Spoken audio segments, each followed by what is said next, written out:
Hey everybody, soybean farmer. Haven't made a lot of video during this harvest this year because I'm sick. Something has jumped on me.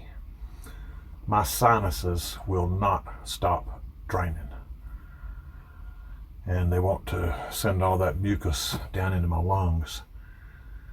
I'm having a little difficulty trying to breathe, and I don't feel good. But I'm really pleased right now that the good Lord, God Almighty, has given me the ability to get out here and do this. I've just finished the back side of the farm. There's about 2¼ acres left up on the front side of the farm, and I'm hoping to get that today. I was going to show you this load here. It ain't full, it's just what it got from cleaning up what was left back here on the back side of the farm. But that's not gonna work. Hold on, I'll be right back. Okay, that's the load. I really like the way this combine picks beans. You can get a super clean load with this combine when you get it dialed in right. And that's what I got on the truck, and we're going to put this on there and then go to the front side of the farm. Okay, little combine, needs you to crank up. You're in neutral, right? All right.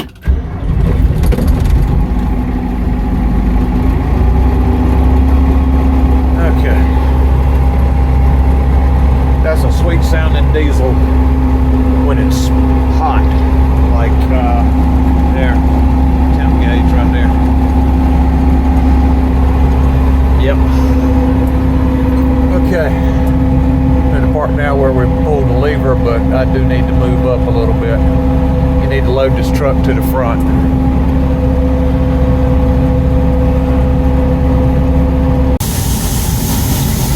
And there we go.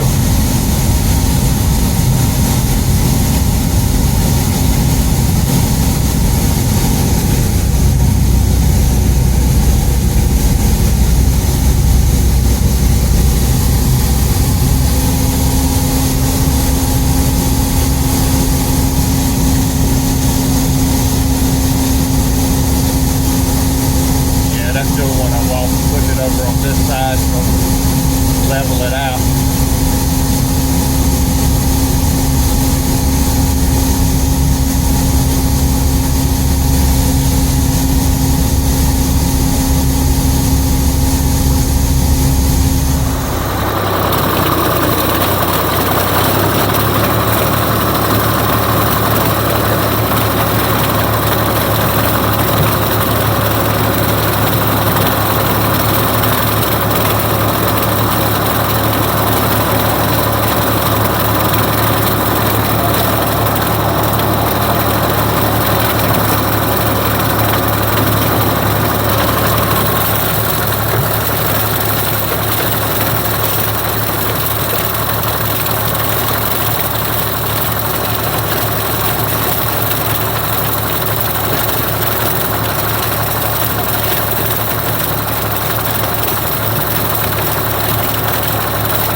We've talked about the cutter bar on the 3300 combine.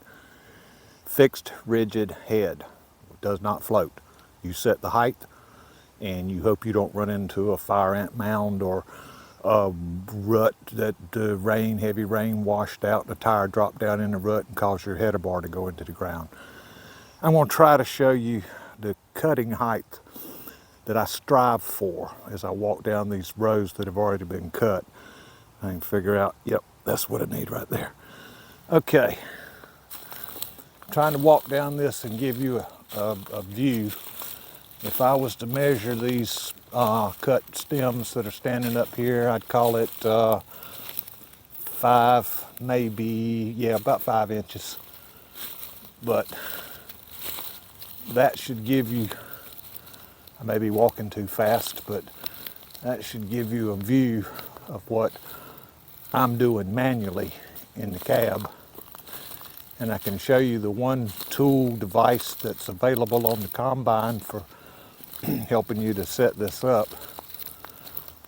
Right here was a little lower. Now, in the one video that you've seen of me picking beans, it was in this field that I'm out walking in. I've been mowing corn stalks in the field just on the other side of the meta strip.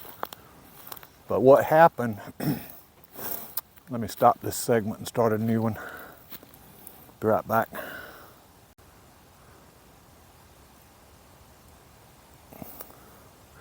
Okay, what you're looking at right here, that's straight out there. It looked to me from the operator's seat like a bunch of dead grass, and it was. But underneath it was this stinking morning glory. Right here. This stuff. See the green in that? What are we looking at? That's totally weird. All right. See the green in that? We've only had 2 serious frost and didn't kill it. And it's even worse a little ways right on down there. That's what shut me down. It got wrapped up around the retracting fingers in the platform auger, blocked the entrance to the feeder house, and fortunately this was not a horrible clog because I couldn't even get in the feeder house. The clog was completely in the platform auger, which didn't take a lot to unclog, and I got back to picking. So that's an explanation for what happened to me out here. I'll show you another one in a little bit. It's truly sad. This was the tragedy of the year. It was after dark, and I got plenty of lights on the combine, but I just messed this up royal. The ground was a little bit moist up here, and I felt the combine starting to sink down. I had that stinking cup of coffee in my hand, so I had to fumble to put the coffee down. And when I went rapidly towards the hydraulic control to lift the head, pushing forward lowers the head, pulling back raises the head. And I hit it wrong. I pushed it forward, kind of in a panic attack. So I was already cutting really, really low, and my tires were, they were sinking down. And that's right there is where I started scooping up dirt. And I went 1, 2, 3, 4, 5, 6, 7, 8. I got it stopped about right there where you see that pile of goo that I raked out of the front. And what I had done here with that is I had shoveled so much dirt up through the platform auger and into the feeder house that the slip clutch controlling the feeder house went off. And I heard it and I went, oh no. It was a tight, jammed up mess of dirt in there.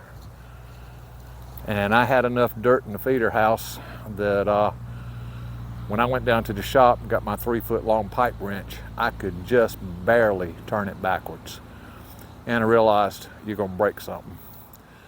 So I just had to put it up for the night and take the combine down to the shop, raise the head as far as it would go, get under the feeder house and open that door and start shoveling dirt out of there. until I got it freed up enough that I felt comfortable turning it backwards. It took me all total about an hour to get that unclogged. So you can mess up real quick.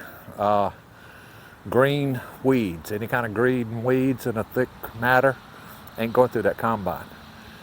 And the way that head is set up, if you drop it all the way to the ground, well, you just made a kind of a poor excuse for a front end loader out of it. Well,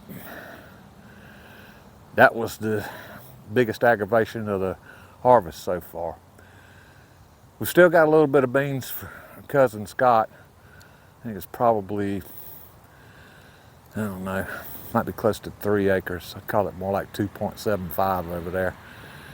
We got rain last night, so we're waiting for those to dry out. Hopefully we can hit them at 13% moisture. You get them in at 13 and you knock a home run. 13.1 is even better. That little 0.1% of dockage actually helps you out because your weight's up. Well, thought I'd show you this. That's enough rambling on that. Let's get back on to something else.